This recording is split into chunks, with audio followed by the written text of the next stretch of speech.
Hey, Clemson family, it's time to preview the 2022 Clemson versus Notre Dame game, which promises to be another close battle this fall as Dabo Swinney, DJ Uyunglele, and the Tigers return to South Bend. They'll be looking for redemption in front of touchdown Jesus.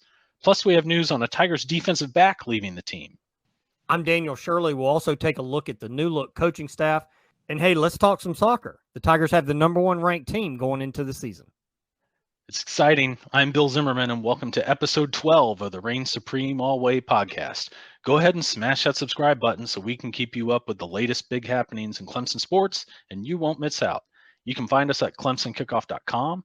You can find us on Twitter at Clemson Kickoff and on Facebook at Reign Supreme Alway, the name of the podcast. A lot of you are finding us on YouTube, where we post our audio too. That's youtube.com/Clemson Kickoff, and we're glad you found us there. But first, let's get into Landon Xanders. He's a safety with the Clemson Tigers. He is retiring in the wake of shoulder injuries and leaving the Tigers program. Landon announced that he was going to step away from football. We've seen this a couple of times the last couple of years with the program where players just can't get healthy and they can't overcome these injuries that they're having. And we know that Landon has had lots of problems with shoulder injuries. He played banged up in 2020, had a pretty good year, and then got hurt again. Bill, it almost felt like the first tackle he made in that Georgia game last year in the season opener, he got hurt. And I just remember sitting there watching the game and thinking, oh, gosh, I mean, that's the same shoulder and he's banged up again and never could get healthy again. And now he's stepping away from the game. You hate it for him. It's really unfortunate. He was a good player for the Tigers.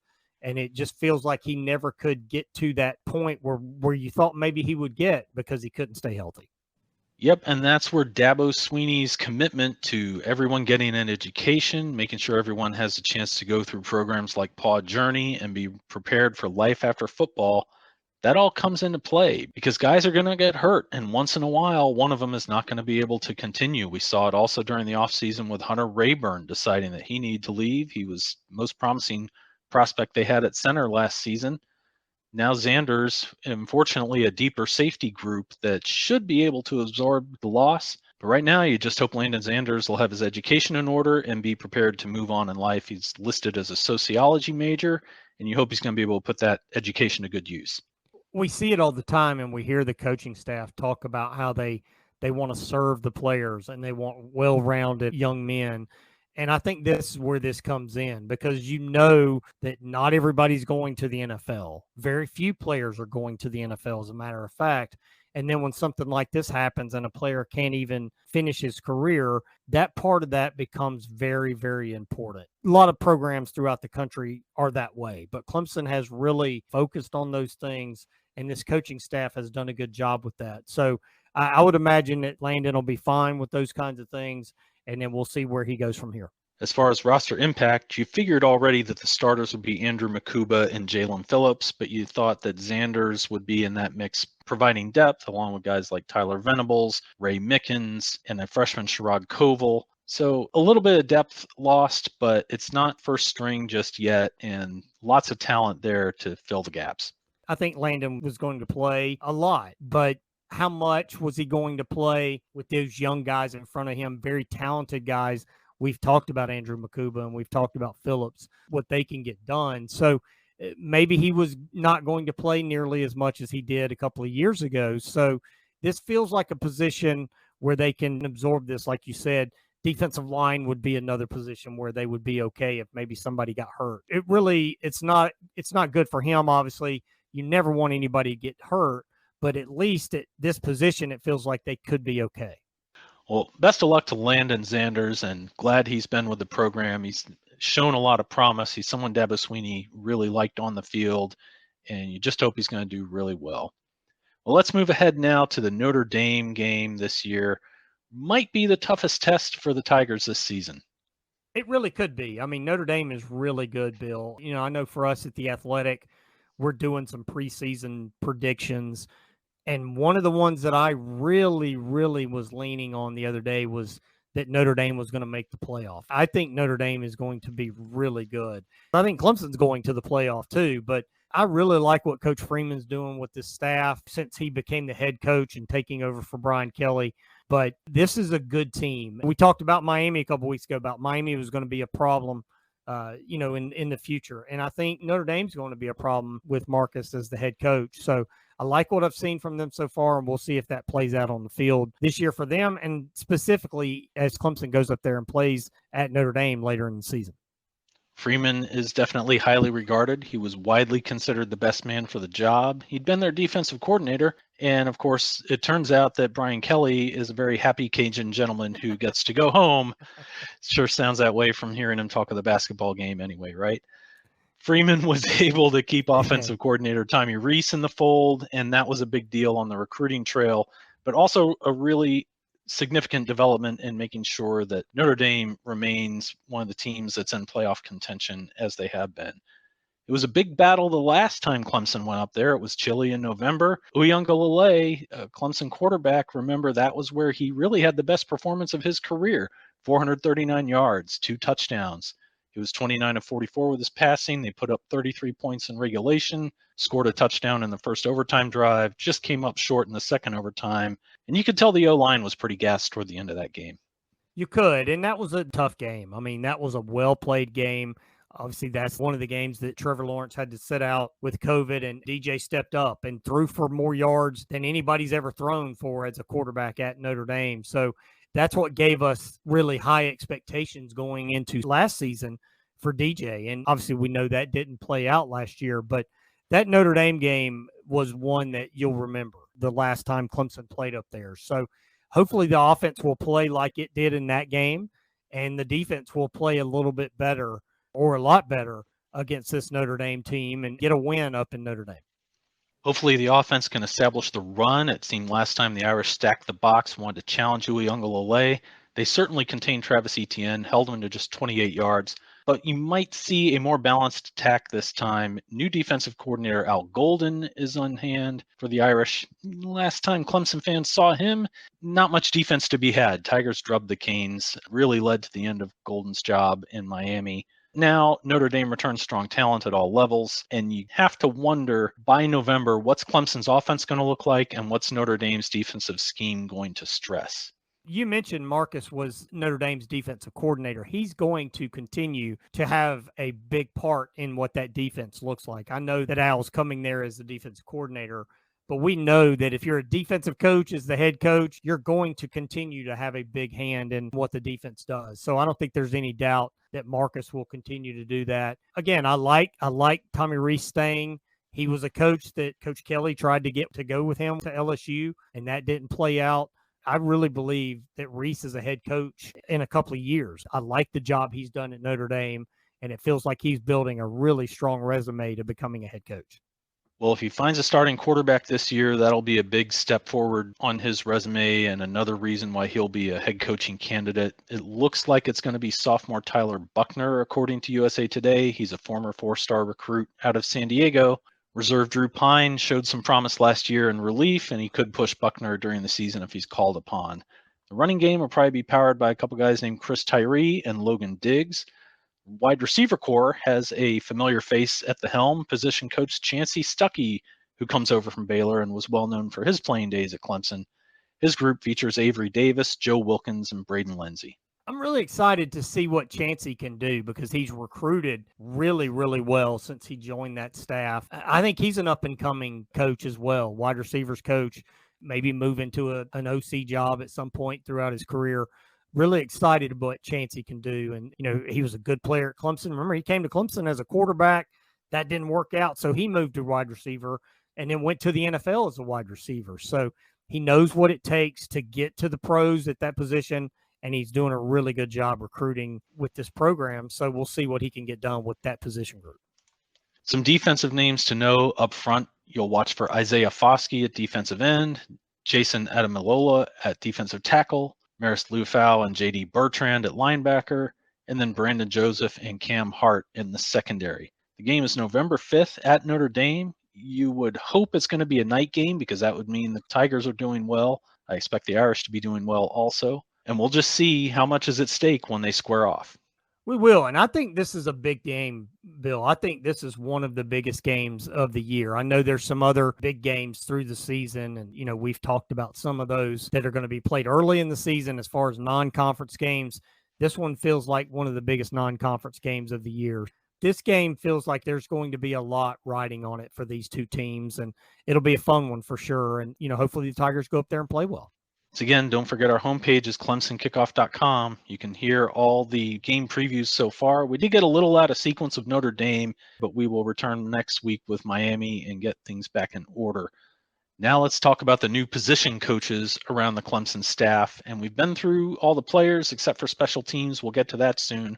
But new coordinators on both sides of the ball, both were elevated, which means new analysts and assistant coaches throughout the staff as well.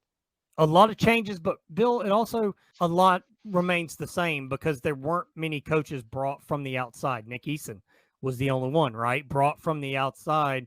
Everybody else was promoted. And it's obvious that's the way Dabo Swinney likes to handle his staff. You promote from within, and then at some points you add from the outside to get some new ideas and maybe some new thought on how to get things done. And that's what they've done with Coach Eason. I think Coach Eason brings a lot of new ideas. He's been in the NFL. I read a story the other day on tigernet.com about how he wants these players to prepare like they're professionals and to protect their bodies like they're professionals. And I think that's very important because maybe you lose sight of that at times that, hey, look, yeah, you're a college player, but you really do need to prepare like a professional and really take care of your body. So love that story on tigernet.com about that and how Coach Eason is focusing on that. But then everybody else, it was a promotion. And Coach Streeter at offense coordinator, Coach Goodwin with the defensive coordinator, and Mickey Kahn getting the co-defensive coordinator spot. So I really like what we've seen, and I'm really excited and interested, intrigued to see what is going to be different and maybe some new ideas with these coaches in new spots.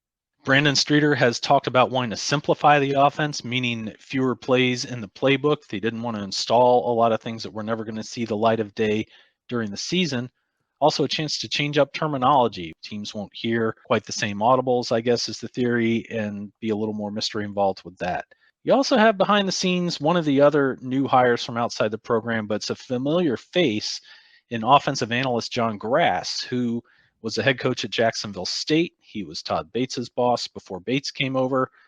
He's got some good coaching tree aspects there. A lot of Alabama high school came up when he first got to Jacksonville State. He was hired by Bill Clark, who certainly earned a lot of respect at UAB, had a very nice run at Jacksonville State, now comes into Clemson willing to fill that spot that Kyle Richardson had been in as the analyst behind the scenes. Richardson, of course, moves to coach tight ends, which could be more of a key group this year, even though Tony Elliott won't be running the room.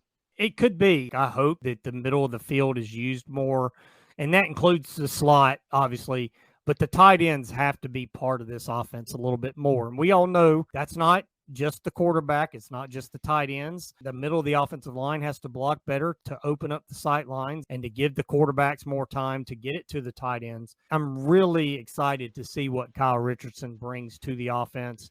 Like you said, Coach Grass, what he brings to the offense. You know, Bill, you and I grew up on, okay, there's 9 coaches, and that's it. There weren't 15 analysts and staff and all these other people who are involved, but now there are. And you see men like John Grass be involved where you might not know what their role is unless you're really paying attention, but it is really, really important to getting the job done. To your point, there's also some talk that some of these analyst positions could actually become hands-on coaching positions. And what's fun to think about there, in Clemson's case in particular, a lot of familiar names in those analyst positions. Tyrone Crowder is going to be working with the offensive line. So will Brandon Thomas as a GA. Corey Crawford is a GA, well-known former Clemson defensive lineman. Stephon Anthony is a GA, excellent linebacker during his time at Clemson. You've also got DeAndre McDaniel still with the team in an off-field role. He becomes senior defensive analyst. So as some of these guys hang around and put in the work, if the NCAA expands staffs, they might not have to wait for that next guy to go get another job before they move up. That could be the case. I'm excited to see what Tyrone Crowder brings. We all remember what he turned himself into as an offensive lineman, and he's just big and strong and powerful and got the job done.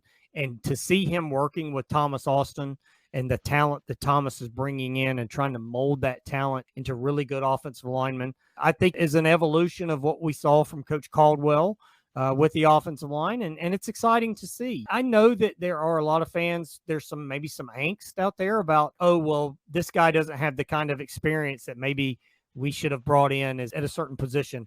Hiring people is a really fun part of a job. I do it in my job, and I've always enjoyed that. And I've always enjoyed seeing people develop and grow. And that's what you're seeing with these position moves. And I think Dabo's really excited about this team. I've heard that he's rejuvenated by this coaching staff and these moves and what he's seeing with this group. So I think it's an exciting time to be looking at these coaches and what they bring to the team. Don't forget, you can subscribe to us, youtube.com/Clemson Kickoff. No cost for the show. It's a free subscription. You can also follow us on all the major podcast apps. Now let's spend a couple of minutes talking football real quick here at the end of things. Clemson's reigning national champions, the men's soccer team. They are the #1 preseason squad this year and another first for the program. This is exciting because this team, a couple of years ago, the 2020, the COVID year, felt like if they had played the season during the fall, that they probably would have won the national title. Then they had had a bunch of players drafted in the MLS, and you think, okay, well, what are they going to be? Well, then they win it last year, and now they've got a lot of guys returning, and feels like they're going to have another strong season. So, Bill, you and I grew up in the 80s. Clemson wins a couple of national titles. It's one of the best programs in the country. And I remember last year when they won it, the broadcast said, hey, one of the blue blood programs is back on top. I don't know that a lot of people realize just how good this Clemson soccer program is and what it is thought of throughout the country. It was great to see it back on top last year, and it feels like it's going to have another shot at winning another title this year. There are going to be a few exhibitions going on at Riggs Field. I miss going to games at Riggs Field. Those will happen between August 13th and August 20th. You can get the details at ClemsonTigers.com. Should be a lot of excitement. They bring back some strong experience at each level. Defender Hamady Diop, midfielder Ousmane Sila, and senior forward Isaiah Reed. So it's going to be a lot of fun. We'll get into a full preview later on this month. The regular season opening game is at home at beautiful historic Riggs Field. That's going to be August 26th. Well, next time, as I mentioned earlier, we will preview the Miami football game, gridiron, 100 yards, hash marks, the whole deal. And we'll take a look at the Tigers' special teams for 2022. That's another big game this year for the Tigers. We talked about Notre Dame as a big one. We've talked about NC State as a big one. That's a big one as well. There's a lot of high expectations for Miami this year. We'll see if they can live up to it. But Miami coming to Clemson this year in November could be a huge game for both teams. Heck of a stretch drive for the Tigers that we're previewing lately. Notre Dame, November 5th, Louisville, November 12th, Miami, November 19th, and then some school down the road, November 26th. If any news breaks in the next few days, we'll react to that. We'll make sure we discuss what it means for Clemson. Really hope everyone enjoyed this episode, and we are glad you found us, Clemson family. Go ahead and hit that subscribe button. Follow us. We don't want you to miss out on the big news that's happening around Clemson athletics. Give us a like or a rating while you're at it. That'd be great. You can also follow us on Twitter at Clemson Kickoff. We'll retweet other news in real time. We'll maybe add a few quick hits opinions here and there. And we're on Facebook at Reign Supreme Alway. Thanks until next time. I'm Bill Zimmerman. I'm Daniel Shirley. Go Tigers.